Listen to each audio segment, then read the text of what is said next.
Hello, my marketing entrepreneur and friends. Welcome back to another exciting episode of the Let's Talk Marketing podcast, where I, your host, Katya Allison. And today, if you are watching on YouTube, my little special guest here, Poncho. There you go. I usually kick him out for recordings, but I let him have some FaceTime today. But together we get to explore the latest trends, techniques, and strategies for the world of marketing.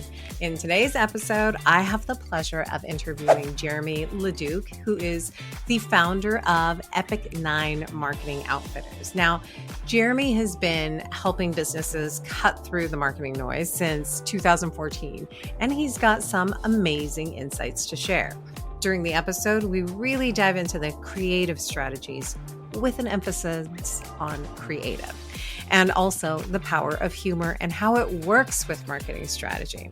Now, during the episode, we also have a special focus on local business and the in-person effect of marketing.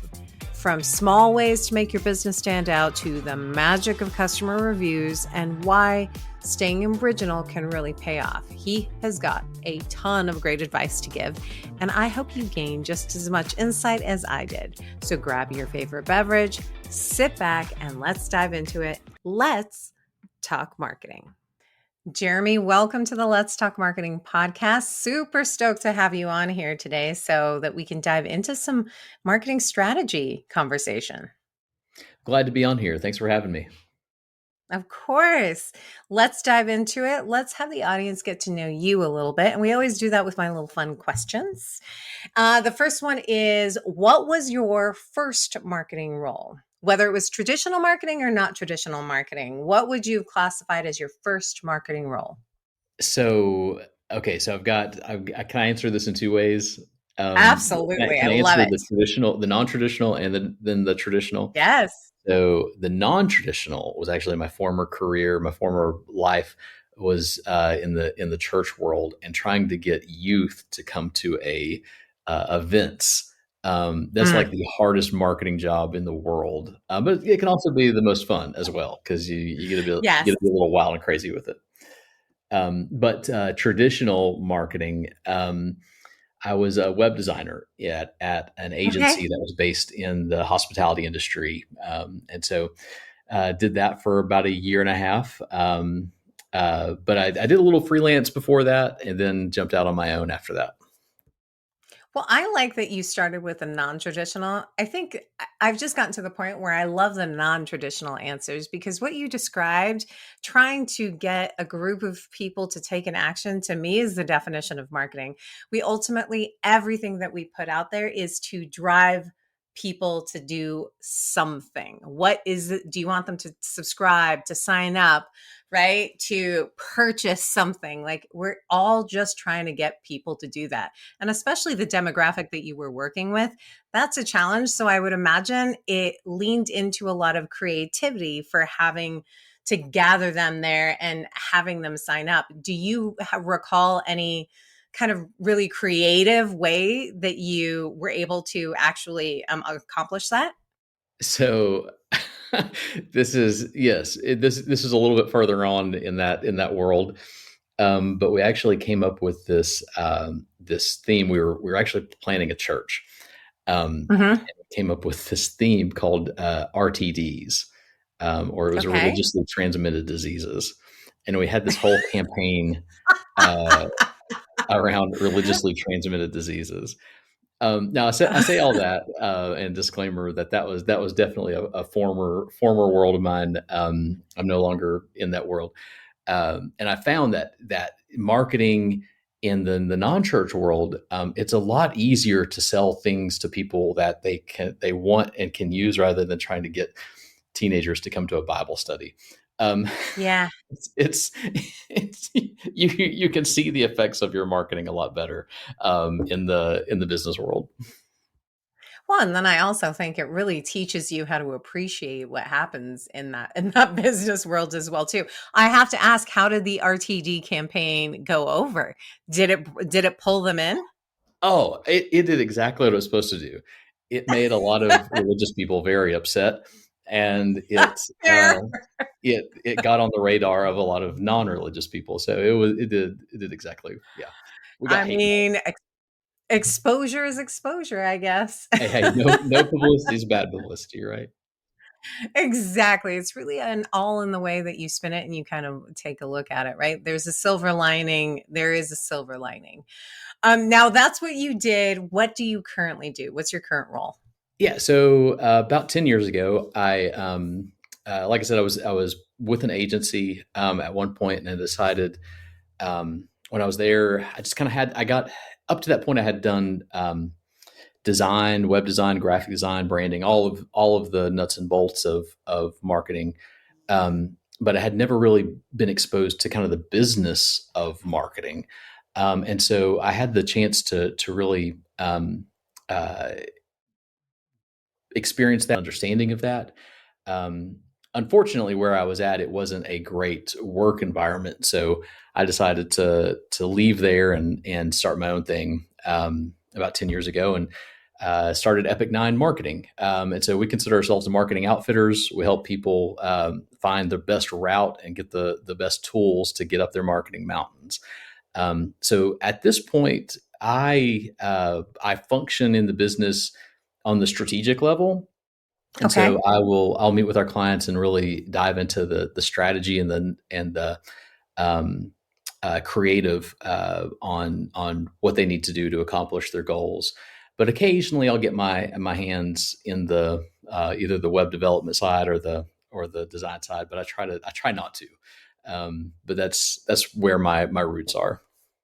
I have to ask, why Epic Nine? Where Yeah, does that so come we from? actually we have what we call the 9 elements of epic marketing, and so Okay.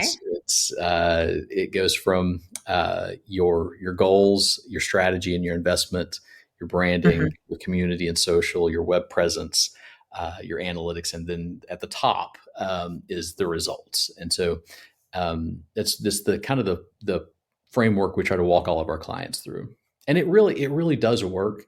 um, and there's nothing, it's nothing magical about it. It's not like these are 9 elements that are written in stone since the beginning of time. Yeah. It's just a way that we've come to kind of describe and categorize these things that work, whether you are a small startup, a local business, a plumber, to if you're a Fortune 500 company. These are all, Yeah. it's just a framework that the way it actually looks for your business is going to look drastically different from situation to situation, but the principles are apply no matter where you're at. I really appreciate that you say that because I believe that that's exactly what marketing is. I was actually just having a conversation today about with someone about just kind of different industries that I've executed marketing tactics in, and I'm like, ultimately, at the end of the day, you can plop anyone who is a true marketer into any sort of industry. You've got this toolbox and you're always consistently learning different things. I mean, I think the biggest hurdle is getting to know the industry that you've stepped into, as well as understanding the personas that are ultimately going to drive that action that you want them to take. I want to know, based on what it is that you're currently doing, what is it that you love about what you do? But conversely, what, if anything, if I could pluck anything out of what you do, what would that be? So let's start with the positive. What do you love about what you currently do?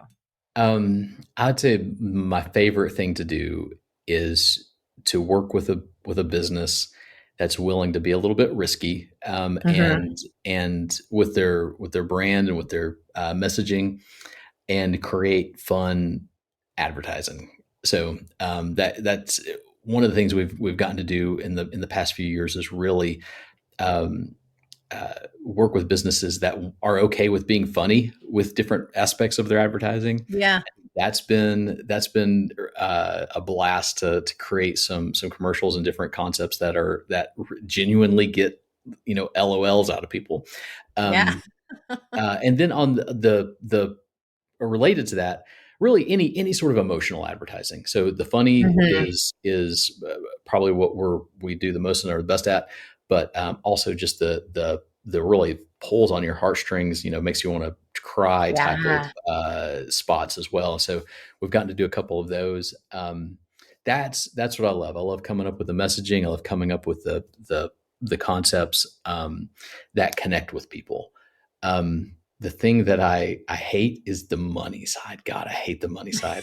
It's the, like I like getting it, but I don't like Yeah. managing it. Like that is whew. I appreciate that honest answer because I mean, oftentimes I think people skirt around like it's usually the admin side of things. But I think the money part, there's so much pressure. And it sounds like you are such a creative. I think marketing in general is creative, but it sounds like because you like to think of like the clever, what's a clever way for us to be able to shoot this out there into the world.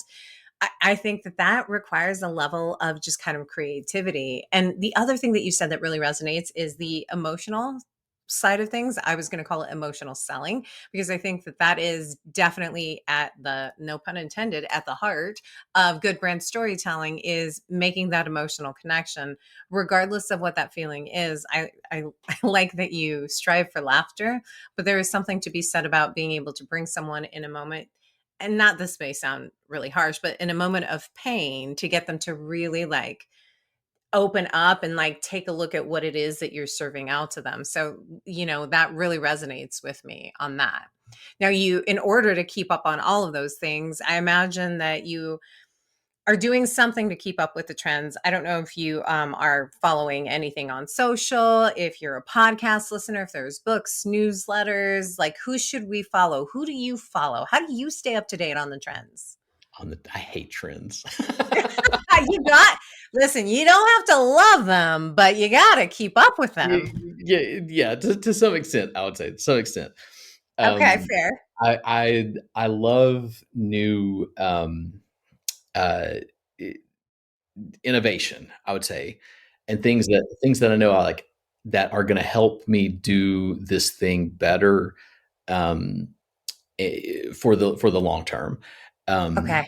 I I cringe whenever I see a new technology come out and everybody just jumps on board like it's the you know the end all The be next all thing. to Yeah. marketing or business or whatever. Um, I still see people doing that with AR and VR, and it's just like, guys, come on, it's not there yet. It's Yeah. maybe in the future, but it's not there yet. Um, but I try to just kind of have a plethora of podcasts. I don't necessarily stick with one all the time. I've really kind of hopped around with different podcasts. Uh, from search engine and search ad podcasts to behavioral psychology podcasts Yeah. to just ate the Harvard Business Review.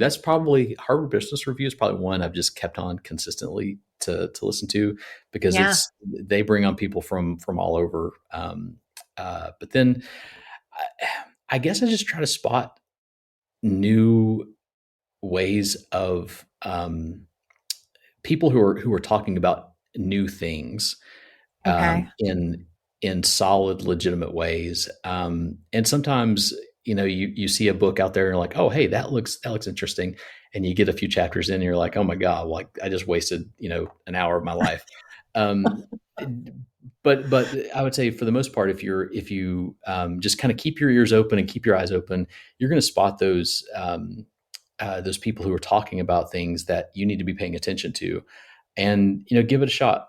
Get the book on audio, listen to it. I'd say one of the best new books I've listened to recently is Gary Vee's new book. Have you listened to that No, yet? I haven't. Yeah. No, I haven't. I'm Um, I'm also a big fan of Gary Vee in general. I think he does so many things that are like on the right path. I know that he can be a polarizing he could be a polarizing personality for some people, but you can't argue success as well too. He's a very successful person. But you say his latest book? yeah, day trading attention. That is. I'm not going to say like everything in it is gold, but there's a lot of good stuff in it, and it's worth a listen. He repeats the same sort of thing over and over and over again, but there's enough in there that's good. That's like, oh wow, I'm Yeah. I'm going to take some notes. But yeah, I would say just kind of keeping a wide array of different sources, whether it's podcasts, books, just who you follow on LinkedIn. Yeah. Um, uh, you're if you're out there just with your eyes, if you're paying attention, eyes open, ears open, gonna I think you're gonna see what you need to see. But in terms of trends, like, what's the latest dance on TikTok that you're supposed to be doing? I That's less of what I was talking Yeah, about, but it's also really interesting that when I asked that question, that's where you went to, like from a trends perspective. I think I asked the question because to your point, there are things are kind of always evolving and changing, whether it's an algorithm for something or another. And you've got your Epic 9. But those things are going to change at some point a little bit, just based on what's happening out there in the digital landscape. So it's more of like, how are you staying up to date on the trends? But it sounds like you're really keeping your eyes and your ears open in whatever it is that you consume. So for example, you said that you listen to podcasts. I know that when I listen to a podcast, it's always about it's not always about, because I also listen to a lot of crime podcasts, but yeah, bygones. I'm not learning that, but it's always great to hear another perspective. And inevitably, they mention things like this question, right? Like, oh, I've never heard of this. So it sends you down a completely different rabbit hole, which I think speaks to your idea of keeping your ears open and keeping your eyes open. If you're scrolling through LinkedIn and you see something that resonates, like you end up following that person, and that goes through different conversation. And I don't know about you, but I start going through comments all the time. Like, how are people responding to this? That's where all the yeah, juicy stuff is in the comments. So yeah. less Well, about and dance trends and more about marketing trends. yeah, and I think just paying attention to uh, what's happening on your feed, right? So, like, Yes. what sort of content is getting a lot of engagement? What sort of features are happening on your app that you've not seen before? Um, I One of my favorite things to do, and I know my wife probably hates this, is I will pause and rewind commercials, like when they're on when they're on the streaming service, just to be like, okay, what did they do? How did they do that? Or I'll sit there and critique the commercials, like they're totally doing this wrong.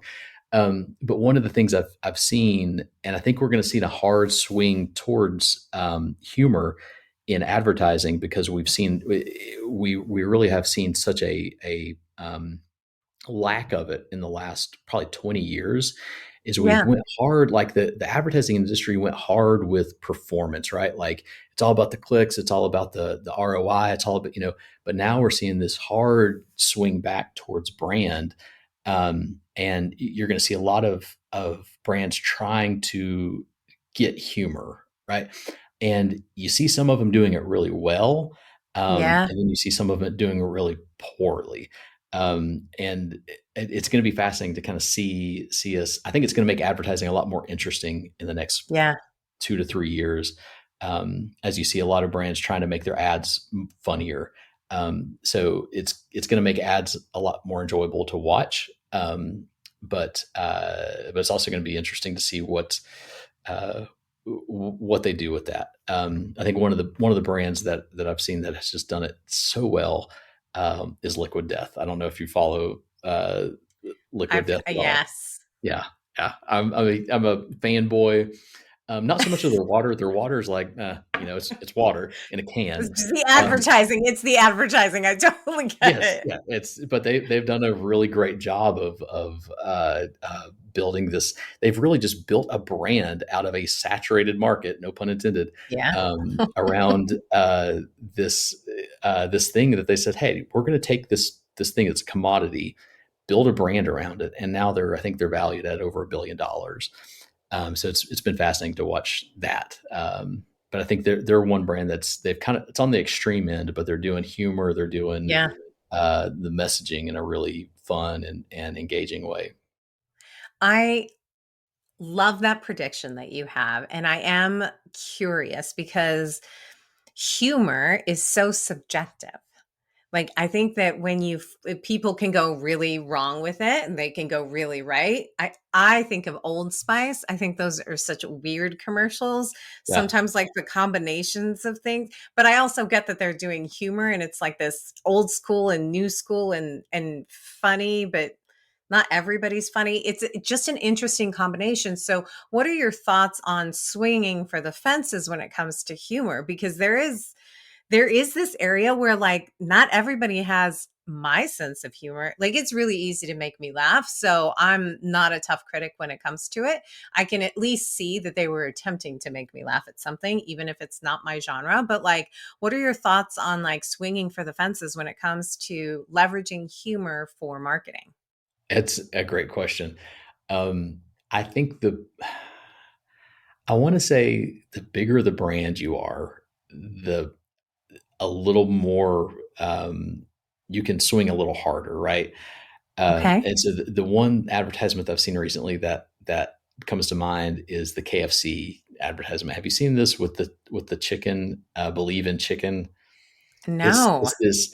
I think some brands they're swinging so far so hard at the fences. They are they're just going to the absurd, right? I Yeah. think There you there's an go. ocean spray ad that's just really weird and absurd. But the thing it does, it's so weird and it's so absurd that it just draws you in and it kind of sucks you in. Yeah. Like, what am I watching? But you watch it to the end and you pay attention.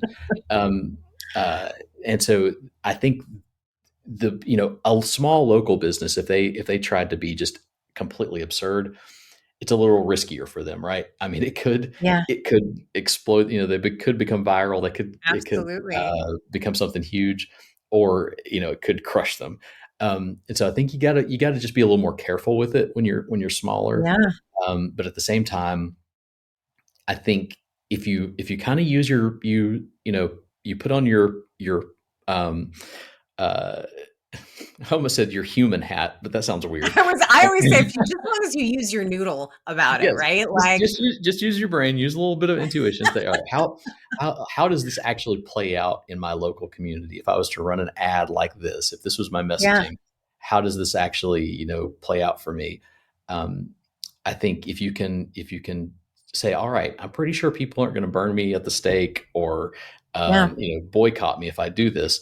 I'd say go for it because yeah, there's a there's an untold risk and it's an uncalculable risk to being dull, right?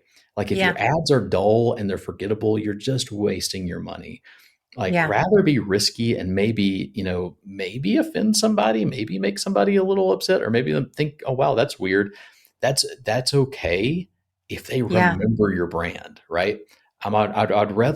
I'd rather have somebody think we are weird but remember us rather than not remember us at all but be safe. yes. No, I think that's an interesting take on that. And what a great segue to what we really wanted to dive into from a strategy perspective, which was kind of focusing. I know a huge area of your expertise, not your only area, but a huge area of your expertise is the smaller businesses and the localization of the businesses in comparison to the bigger brands. So Yeah. you just named one of the differences between big brands and small business local brands where a bigger brand can swing for the fences in with they've got a little bit more leeway, right, versus like a smaller business, and especially one that's really focused on like their localization just in general. I'm curious, what are some other key big differences between the small guy and the big guy?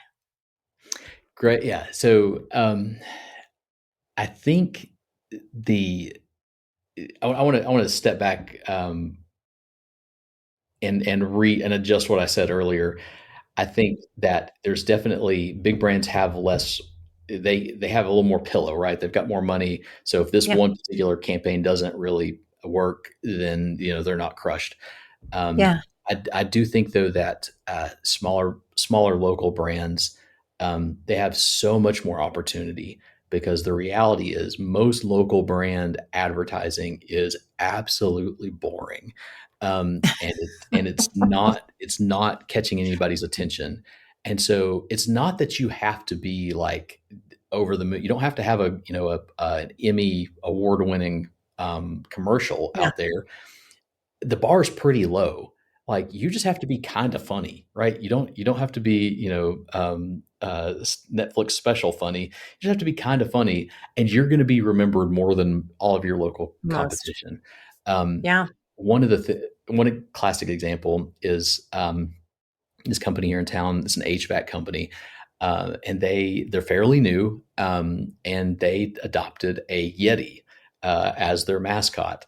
And just kind of periodically, I'll just poll people when I'm out and about, and I'm like, if I say Yeti, what business do you think of? And then everybody's like, oh, it's that HVAC company.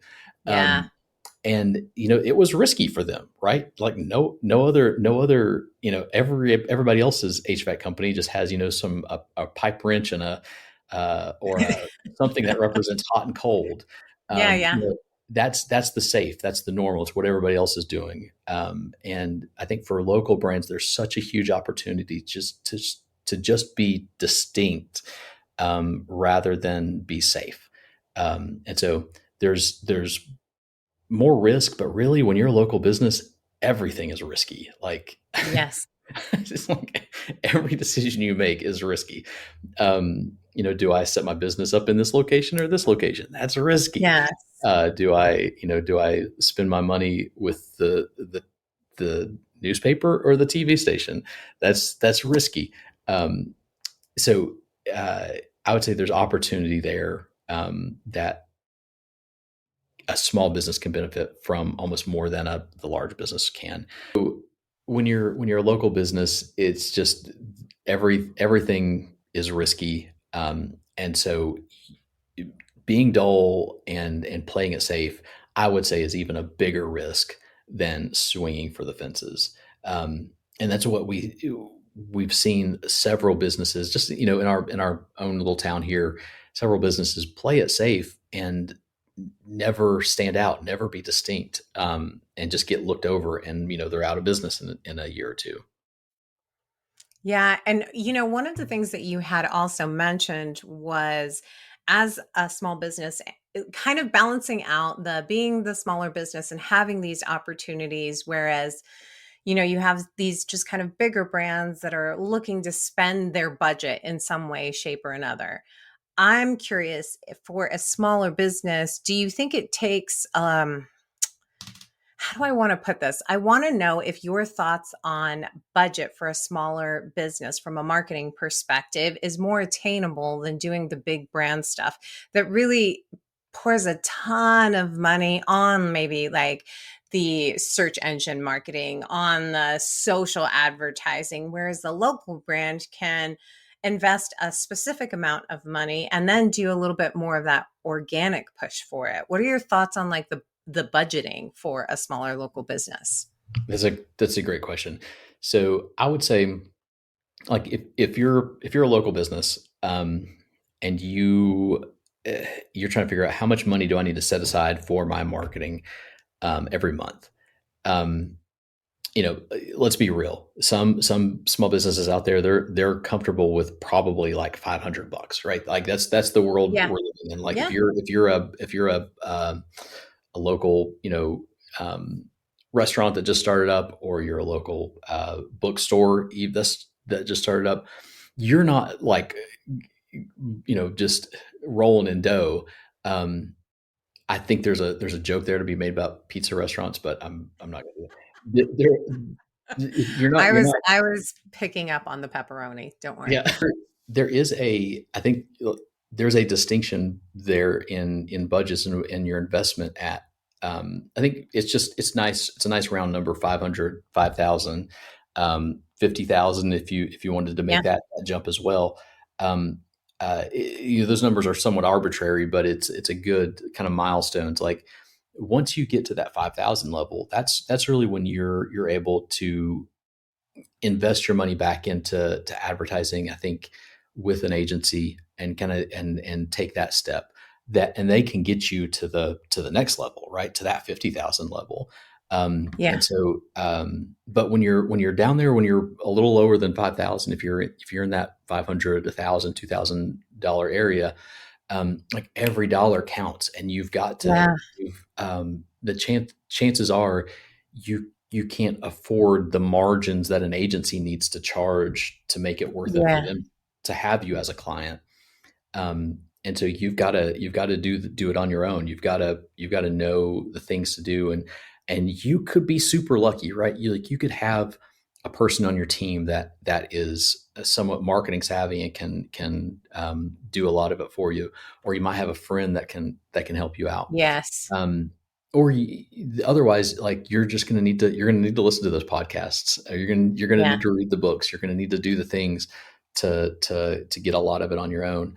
The great thing about it is like once you've done all that, once you've kind of put on the sweat equity on the front end with that, and you're able to afford an agency, you're going to be able to speak their language, and you're going to be able to know the value of what you're getting out of that. And so we love to work with people have who have an understanding and can speak the language, and because otherwise a lot of what we do is education and trying to Yeah. help people understand, like, this is a lot of this brand awareness advertising is not going to get your phone ringing tomorrow, right? This is long term.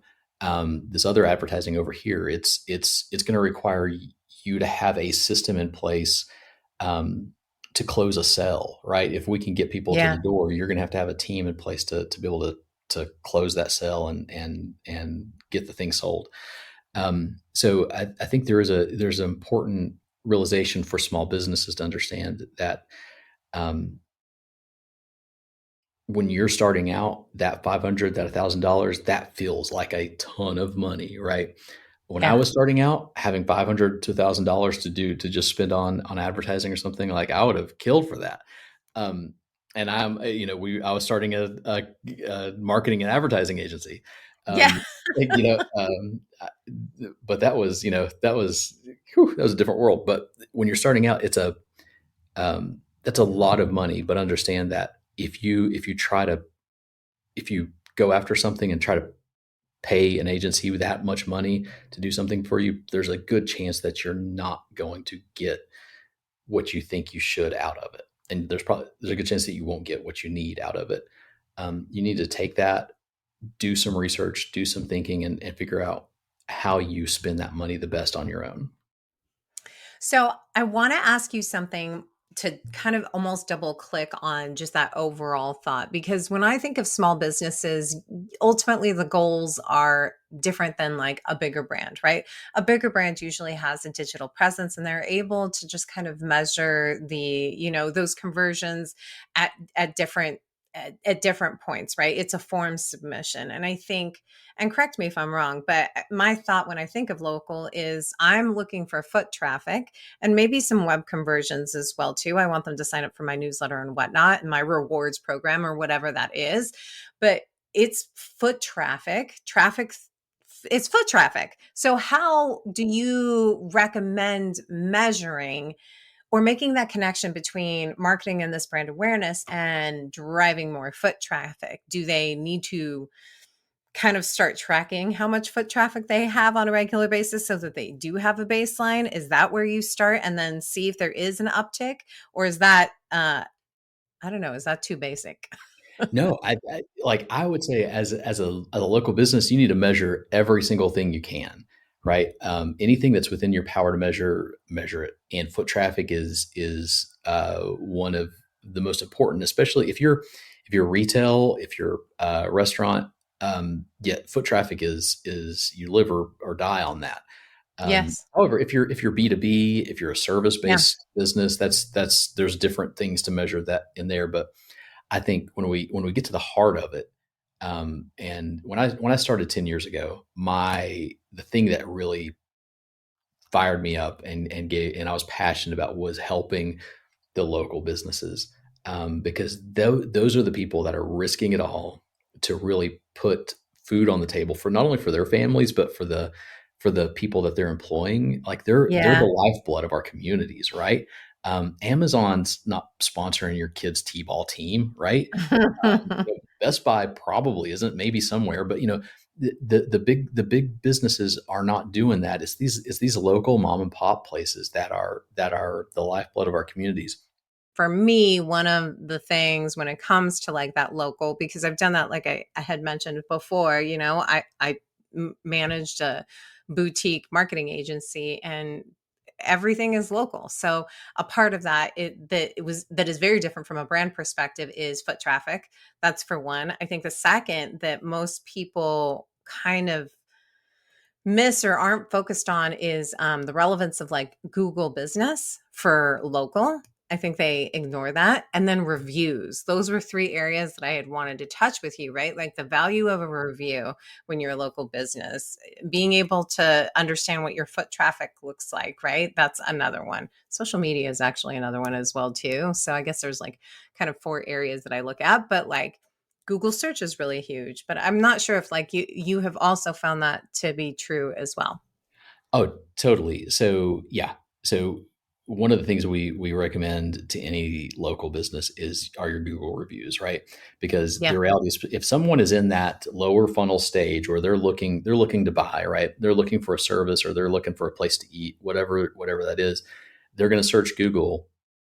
And even if you are like third on the little map pack, Yeah. but you have more reviews or better reviews, they're going to choose you, right? Yeah. Even if you're at the top, if you have a 4.5, but this person down here has 4.8, and they have 100 more reviews than you, who would you choose, right? You're gonna choose the one Absolutely. that has the better signals, that this is, I can trust them with my money, I can trust them with my time. Um, that's what you're going to go. So yeah, so do whatever you can to get Google reviews. Facebook and other platforms, but in terms of reviews, but Yeah. Google is kind of, that's the That's the single bar. place. Yeah.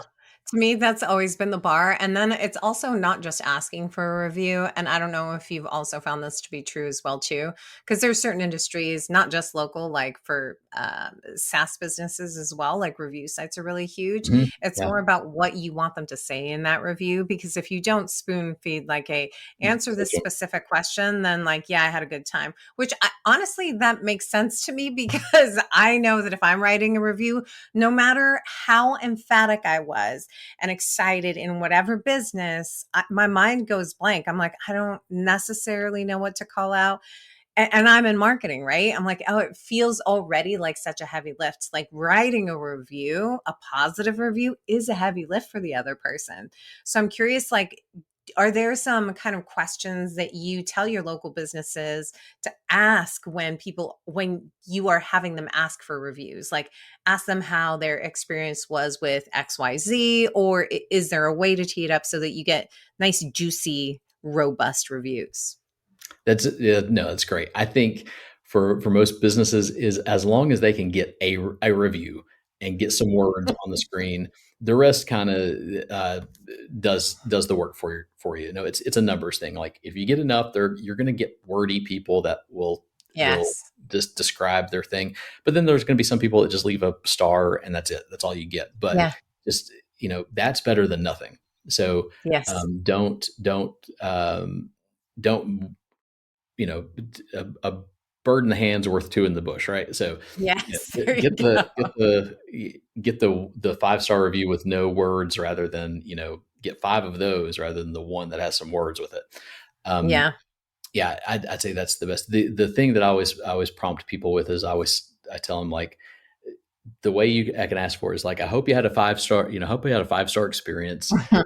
If you did, here's a link, right? Like text it to them, get them to that link as easily as possible.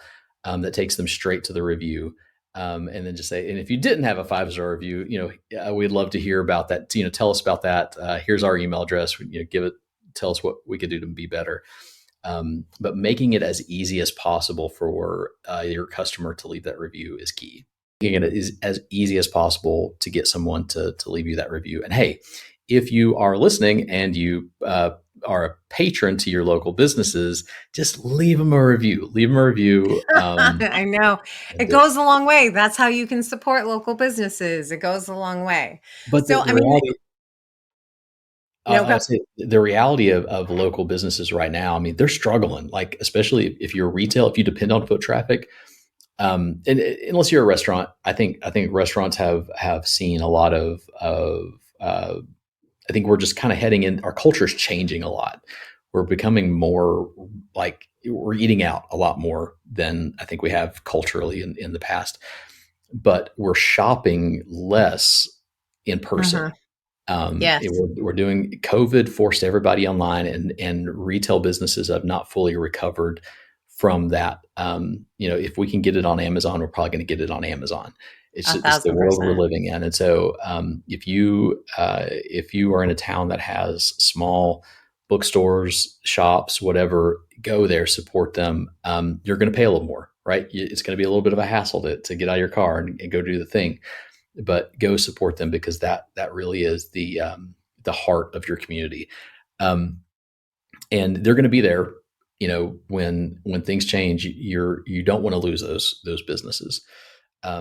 So that's my soapbox. I Listen, will. that's a good soapbox. I also think it's an interesting marketing challenge for local businesses as well, is being able to stay local but have a digital reach. One of the things that I have noticed, and this is definitely in the boutique world, I love fashion. There's a Mm, lot on social media that brings that boutique into my phone, so I have that digital experience. I find myself going into that store because I know them in that way. So I think the challenge that COVID and retail and all of that has really introduced to us is like, all right, well, now we've got to figure out a different way to engage. If we were relying on foot traffic before for them to get to know us, let's go to them, right? I think that's the case with all marketing. You have to meet people where they're at, and it's really key in identifying your demographic and having a good understanding of where they're at. yeah, Now, totally we agree. talked about foot traffic, and then we also talked about Google search and then reviews as well too. We talked a little bit about budget as well. I love that you broke it down in the 5, 10, 50. Like, where are you at? Where are you gauging things? What's kind of a last tip that we can leave the listeners with if they are kind of a local brand, or maybe even just a smaller brand? It doesn't even have to be local. I think this pertains to small brands as well too. What kind of advice can you give to them? Um, I would say the biggest thing that I could tell anybody that's out there that's thinking how do I market my business is don't be afraid to be a little risky. Be distinct. That is the your competition can copy and be better at you than what you're doing now, right? Like the Yeah. quality of your product can be replicated. There's nothing so holy about what you're doing that someone can't come along and do it as good or better than you. But nobody can do your brand as good as you. You are the only one that can do your brand. And so make your brand as distinct and as human and as relatable and memorable as possible. If you get that down, you're going to be head and shoulders above all your competition. That doesn't mean you slack on the quality of your product, right? You keep that No, you for keep that sure. game. You have to have a good product and or service, right? Yes, Like, yes, yeah, exactly, no amount of marketing can substitute that. exactly. You've got to have a good product and or service. I always tell if you've got great marketing and a horrible product, you're going to have a bad time. Like you're gonna have a Yes. lot of customers that are mad, Yes. and then that's going to wind up being no customers. But yeah, but be distinct with your brand, own your brand, make your brand yours, right? Because your competition cannot do your brand like you can. And so that's the one thing I would tell them. Can I put in a plug for my book here too? Absolutely. Yeah, for local businesses, wrote a book recently called Climb, and it's the risks and reward of elevating your brand, and it walks a small local Main Street business. It's a book and toy store business, and it walks through how they have to rebrand and revitalize their marketing Yeah. to keep the business going. But it also gives you a lot of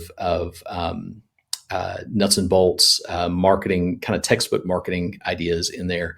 But if you're a local business, it would be, and you're not really like super marketing savvy, it's a great place to start and just kind of get a feel for how do I talk about my marketing? What do I need to be thinking about? If I'm going to hire someone to do a website or a logo or whatever, how do I, what are the things I need to be concerned about and ask them about? And how do I measure the success of it? So I would say it's a good resource for you if you're a local business. Love But that. yeah, be distinct, own your brand, make your brand its own thing, and just be the best you can to your customers.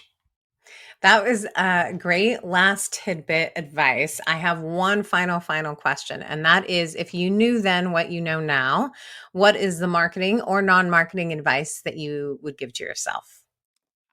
I would say so. I'm sure you probably have other agency owners or people that work in agencies out there. I would say know your value. Mm, I undersold myself, undersold our services for a very, very long time. yeah. Just know your value and understand what you can do. Um, the value you have for your clients and charge accordingly. So Yeah. yeah, No, that's fantastic advice. And I think that's both personal and professional to understand and know what your value is. You're probably undercharging if you're out there, unless you're someone that's like, I know exactly what I'm worth and it's 5 times whatever anybody thinks. Two yeah. totally different points of views. Listen, I appreciate you coming on here and sharing what you could about just kind of small businesses. I think it's definitely a perspective that we've got to keep in mind. And everyone just remember to shop local. Thank you so much, Awesome. Jeremy. Thanks, Katya. Told you that was going to be a good one. I am ready to dive right into the key takeaways. The first key takeaway, I think this one was going to be an obvious one. Creativity and originality in marketing should be paramount. So big, I pulled out an SAT word and said paramount. Now, this episode hit on something really important. For small businesses, creativity and originality, my goodness, are game changers. Now, Jeremy is all about businesses that are willing to take some risks with their branding and messaging, which sometimes you have to do if you're leaning into creativity and humor or humor with creativity. And he's right. When a business really dares to be a little different, it stands out and sticks in people's minds. I want you to think of different brands that will come to mind with that process, with that thought process. The example that he used was an HVAC company that used a Yeti as a mascot, as something that may be a little quirky, but it's certainly memorable and was great. It's a perfect example of thinking just kind of outside of the box, and what that can do and how it can make a huge impact. Now, small businesses often have the advantage here because they don't have to follow the big safe strategies that maybe larger brands do, all those brand guidelines, right? Instead, they can experiment and have some fun with their marketing. Now, his insights really align with this just crucial principle that we say over time and again. Authenticity is important, but authenticity can be accomplished through creativity. When you're a small business, your unique personality is your biggest asset. You're not just competing with other businesses, you're competing with every distraction in your customers' lives. Creativity really cuts through that noise. Another expert tip is to just kind of balance creativity with strategy. While it's really great to be original, it's also important to ensure that your creative ideas align with your brand's core message and resonate with your local audience or any audience in general. Take Jeremy's advice to heart. Use your intuition to gauge how your creative ideas will play out in your community. Don't be shy. Don't shy away from all of those bold ideas. Embrace them. Being original and creative not only helps you stand out, but it also creates a lasting connection with your audience. So go ahead, be a little risky, have some fun, and let your unique voice shine through. It's always my theory that it should feel a little uncomfortable. It means you're doing something right. Take a tiny risk. Let's call it a calculated risk. Now, key takeaway number 2, measuring success as a small business is vital. Now, this key takeaway is very small business focused specifically, but it is also something that's incredibly important for big businesses to keep in mind, or big brands. Now, for this one, I actually want to quote Jeremy to start this one off. He said, "Everything is risky when you're starting out. So being dull and playing it safe, I would say, is even a bigger risk than swinging for the fences." What he's getting at is that tracking your results like foot traffic and Google reviews is crucial for your small business. So take a risk, but make sure that you're also measuring what you're getting from taking that risk. I can tell you that measuring your marketing efforts isn't just about collecting data, right? It's about making informed decisions. You sort of have to be a little bit of a data dork. For instance, tracking foot traffic.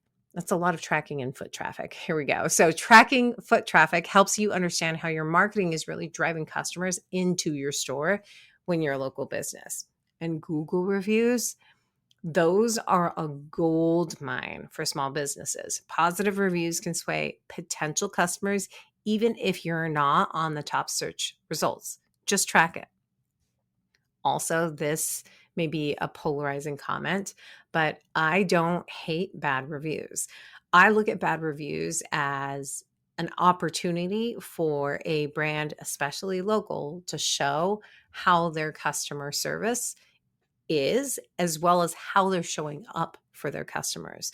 So don't be shy. Acknowledge and comment on the positive, but also acknowledge and comment on the negative.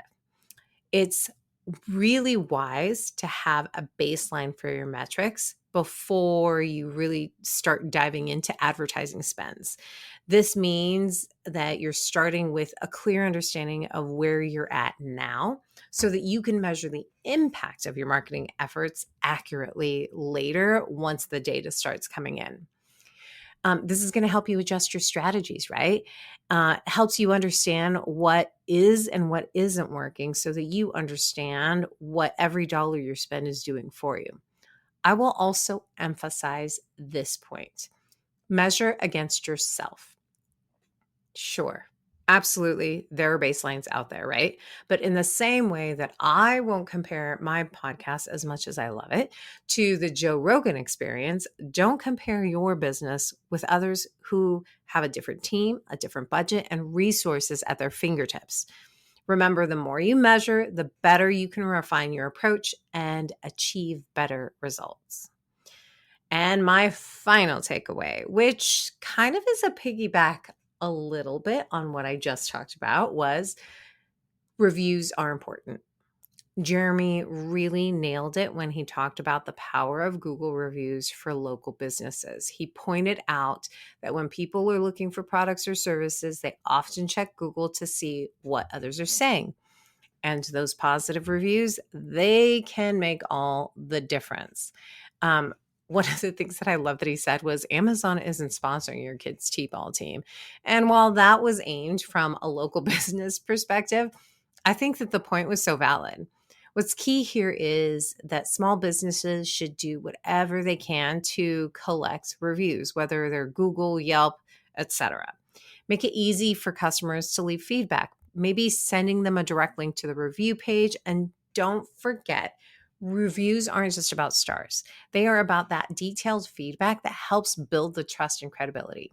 I cannot stress enough that reviews, whether again they're on Google, Yelp, or maybe even Facebook, or even word of mouth endorsements, are crucial. They provide social proof and help potential customers decide whether to choose your business over the competition. So don't keep ensuring, keep encouraging your customers to share their experiences. It's a powerful way to build your reputation and stand out, especially in a local market. Or if you're a big brand listening, get quotes from your customers. Those are just as good as anything, and honestly, probably better than what you will read from a review site. And you can amplify those quotes everywhere. Now, what did you take away from today's episode? I want to hear it. Post it on the Let's Talk Marketing LinkedIn page or YouTube channel. Leave it in a review on Apple. Slide into my DMs. Let's keep this conversation going. A very special thank you to my podcast editor, Johnny Ike. And thanks to you for spending your time with me today. Until next time, may the conversation flow, the laughter linger, and the outlook remain optimistic but grounded in reality. This is Katya, signing off.